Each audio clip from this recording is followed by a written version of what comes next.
Hi, everybody. I'm Chief Meteorologist and Hurricane Specialist Ivan Cabrera. I am joined by two members of our Next Weather team, Dave Warren and Cindy Plarsa. And we just thought we'd talk about tropics, right? There has been a lot going on over the last week. The last time the three of us are sitting here, we had Don. It was we had, up until Don, and then all of a sudden we had Emily that occurred last Friday night, and then, all of a sudden Franklin, Gert, Harold, and that was the last storm. The next on the list would be Dahlia, and we'll see if we get there. We likely will over the next few days. So this is not surprising, right? I mean, the flurry of activity is, and how quickly things occurred over the last couple of days. But you can see it goes right in line with we spiked right up there. We're still approaching the peak there, September 10th. Yeah, and somebody asked, why do we always get these tropical systems during Labor Day weekend? Why?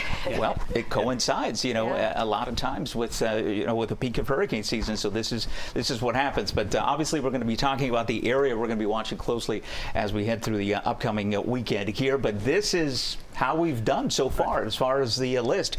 We had stayed with Don for quite some time, and then all of a sudden Emily, Franklin, Gert, Harold. This is just the last few days here.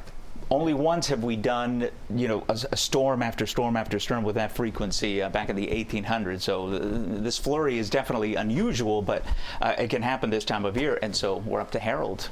We're running, I think, a little bit ahead of behind schedule. Well, September we usually get to this point. And now, so we're running a little bit ahead. Yeah, and it's interesting because the last time we were talking, it was because the National Hurricane Center had updated, their forecast for the season, and a pretty significant change. They really looked at the parameters that we look at, all the signals, the El Nino that we always talk about, not materializing in the form of the wind shear that can really knock out, systems in the Western Caribbean. So if that's off the table, then we have the sea surface temperatures that have been at record levels, as you know.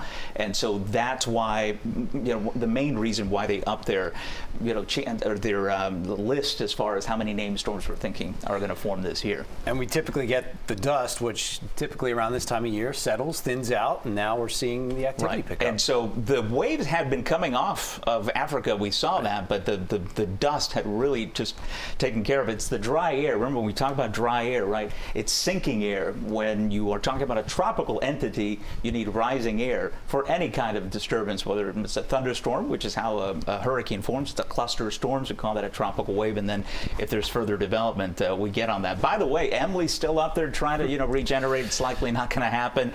It's one of those deals here. Then we have a couple tropical waves to talk about, but this is the main story here. And the reason we're talking about it is because we could have some impacts. In fact, it's looking more and more likely. The National Hurricane Center now has us up to red, which is a high probability of this developing into a tropical depression heading into the weekend. So we just want to stay ahead of it so you know exactly what to expect.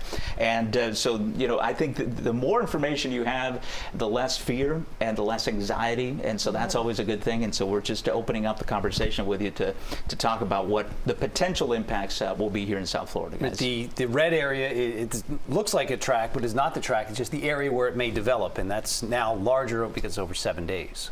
This looks a little scary when you put a big red kidney bean on the map. 100%. But this weekend, let's make sure you know that this weekend looks fine. You can go ahead with whatever you were planning this weekend. We're expecting just a few showers, pretty normal weekend.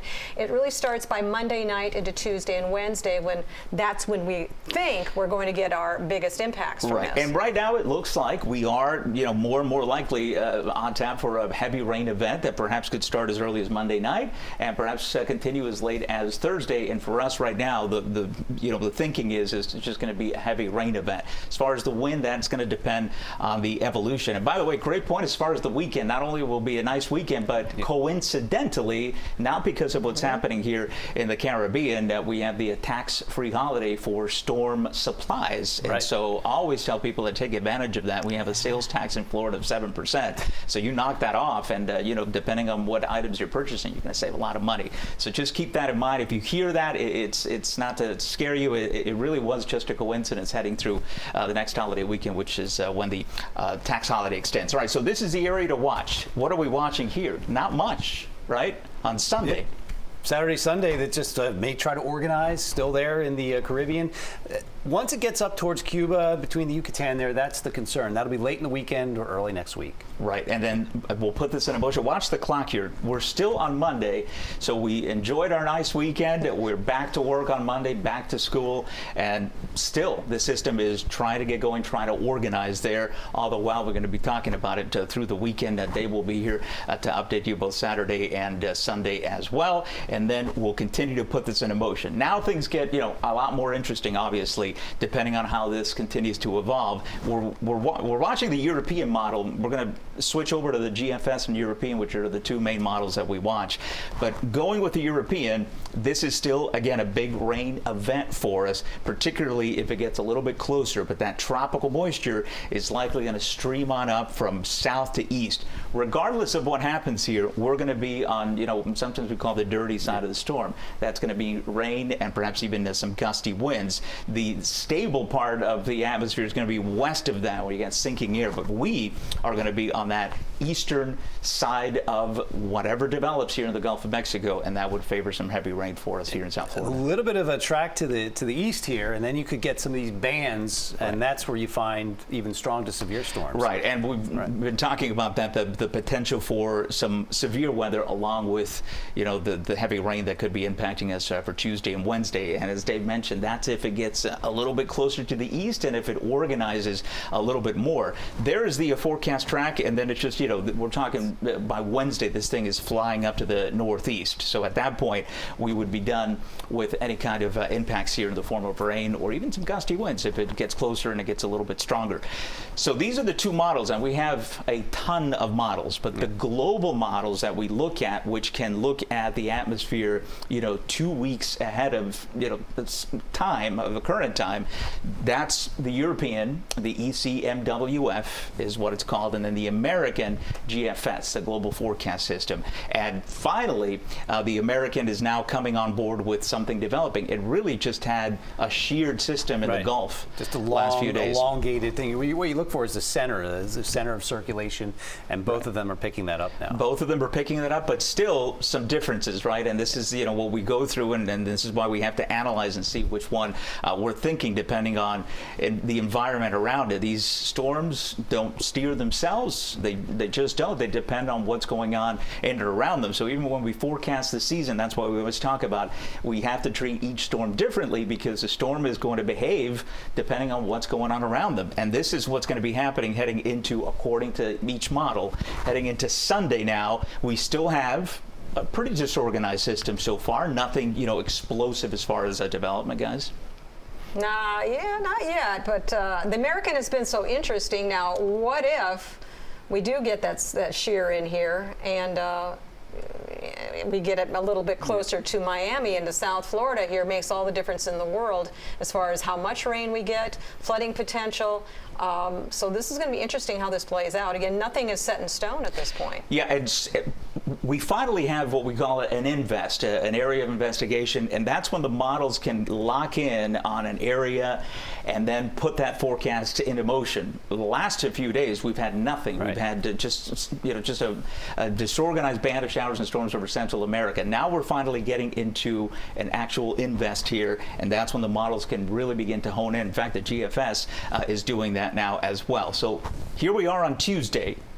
Not too much of a difference here with the European and American. This is a little more intense, and then these lines of the pressure, that's the center, and the closer those lines are together, the deeper the pressure, the more intense the storm. So we're seeing it on both here. What I look at too is the trend and how they've been behaving. So this is one of the first runs from the GFS, the American model, that's finally coming on board with a distinct tropical entity in the Gulf.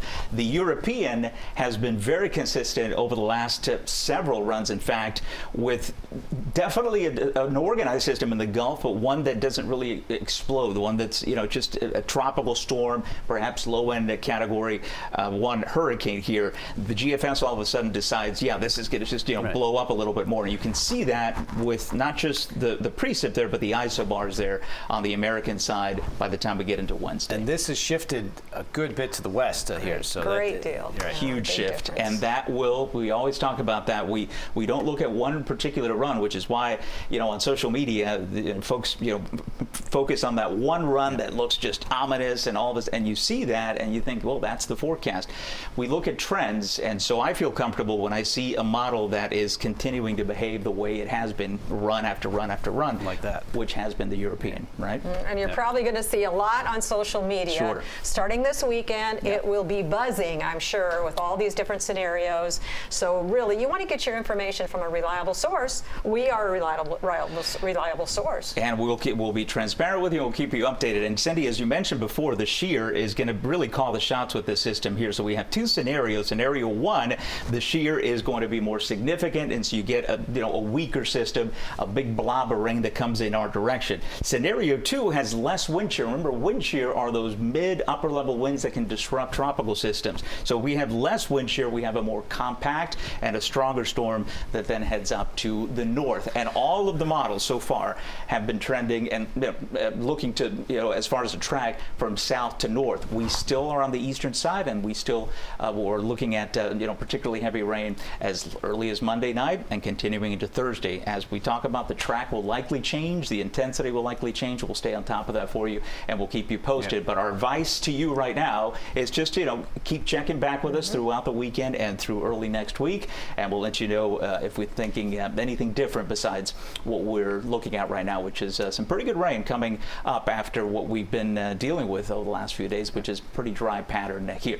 So that is the latest with our group here on Next Weather. Again, we'll keep you posted through the weekend. Stay with CBS News Miami online, and of course always during the evening and morning newscasts as well.